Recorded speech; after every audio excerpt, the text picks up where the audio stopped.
gerrymandered seat. I won my seat by defeating the Republican incumbent in the primary, and I ran against him as not being conservative enough. He said the first vote I cast when I got to Congress was a vote against John Boehner for Speaker of the House. He said, and I sent out a press release saying I'm voting against John Boehner because he's too compromised, too willing to work with Democrats. And he said, in my partisan gerrymandered seat, I was applauded for that. He said, Derek, well, you understand, he said, I don't like you. But my constituents don't send me here. They sent me here to stop you. I walked out of that burger joint, I called up my wife as I was walking back to my chief department in D.C. And I said, I have two reactions to this. One, I'm incredibly honest and forthcoming. And secondly, oh my God, like this is a real problem, right? Like that's a real problem because if success is defined by not working across the aisle, and unfortunately, I don't want to tell you that that's the majority viewpoint in Congress, but it's held by enough on both sides of the aisle. You know, I always say, like, listen, we are in a period in our country and in our world of dramatic change, dramatic economic change, dramatic technological change. That means the seas are really rocky. It is hard enough to keep the boat afloat, moving in the right directions, if all the oars are in the water, rowing in the same direction.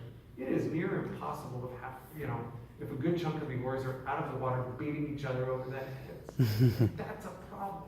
So we got to figure out how to, you know, address that. And I think your observation is pretty accurate. Here in the state of Washington, we're not perfect, but the state legislature, at least when we were there, I thought was pretty decent about working together.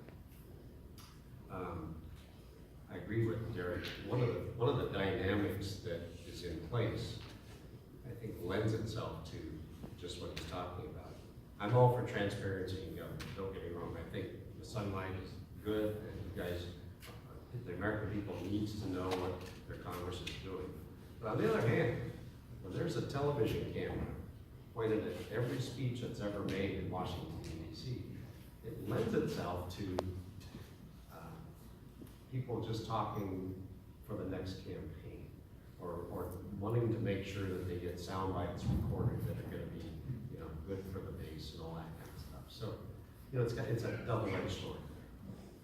And I think that in itself, even though, like I said, transparency is important, and we need to have that, that's just something that we as humans just can't resist to. Right. So, do you guys have any, I guess, proposals for kind of cleaning up that behavior within your individual parties? Or, you talk about reaching across the aisle, but how about winning people over that are refusing to do the same? So one of the things that I'm working on right now, it's part of another bipartisan caucus called the Problem Solvers Caucus. We came out with a proposal called the Break the Gridlock proposal.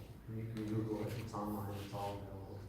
And the Break the Gridlock proposal looks at specifically the rules of the House and how to try to fix some of the garbage that you've seen in recent years.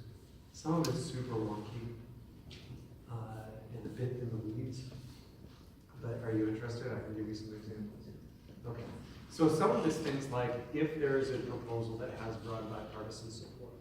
You know, if we're working on an appropriations bill and you get 20 Democrats and 20 Republicans to put forward an amendment, like that amendment should get a vote. It doesn't seem crazy, right? Or if the bill has very broad bipartisan co-sponsorship, it should at least get a hearing and a markup in committee. Again, you know, that's trying to do things that encourage or engender bipartisanship.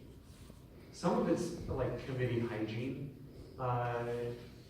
or, you know, so making bills available publicly before they get voted on. Providing proper notice that, hey, you're going to be voting on this, and making sure it's available. Things of that nature. Because, you know, there are big issues, and both parties have had some culpability in this. There are big issues where, whether it be healthcare or tax reform, where the minority felt like they didn't get an adequate chance to review the proposal, amend the proposal, have a say in the process. And that creates discontent and more dysfunction. Some of it's on the front end of the process. One of the things we've proposed is right now, at the beginning of a Congress, the Democrats go on a retreat and the Republicans go on a retreat, and both parties mostly talk about how they're going to screw with the other side of the aisle. I was a business consultant for McKinsey & Company. I have never seen a functional organization not on the front end agree to a set of goals where we want to get done over this 2-year period. And so, one of the things we proposed is having a joint meeting of Democrats and Republicans at the Capitol and say, like, so let's set some goals, like, what do we want to get done? Let's say we want to, like, pass a budget without shutting down the government. Let's set some goals and let's publicize those goals so our constituents can hold us accountable. What's important about what we're talking about is it's so much of the media focus is on the who, which party's going to be in charge, who's going to hold the gavel, rather than the focus being on the how. Regardless of which party's in charge, how are we going to have a functional legislative branch? And, again, that's pretty wonky, but I think it really matters. And that's, like Derek said, both sides have been guilty from what I've been able to watch from a distance before I got there, and now I'm the one party in control when I get there. I think a lot of emphasis is on control, right? Whatever party is in control, or the other party who wants to be in control. And there's so much importance placed on that. That's just a political reality, because you get to control the agenda, you get to control what comes forward, what bills are going to be considered and which ones aren't. And so that's the system we have, but it doesn't lend itself to inclusion as much as it should for the minority point of view. And so that's, I hope that we can improve. So too. The other thing is you can't solve all this with rules.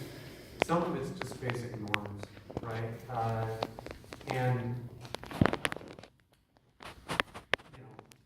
not to bumper stickerize the problem, don't be a jerk, right? Like that, how do you can't legislate, don't be a jerk.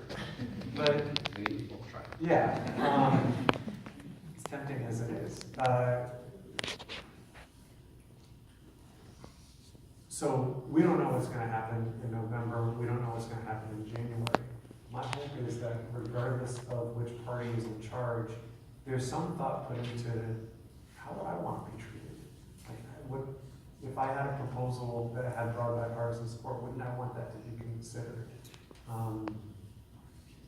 If there was some significant legislation, wouldn't I want to get a chance to read it and have it be open to amendment?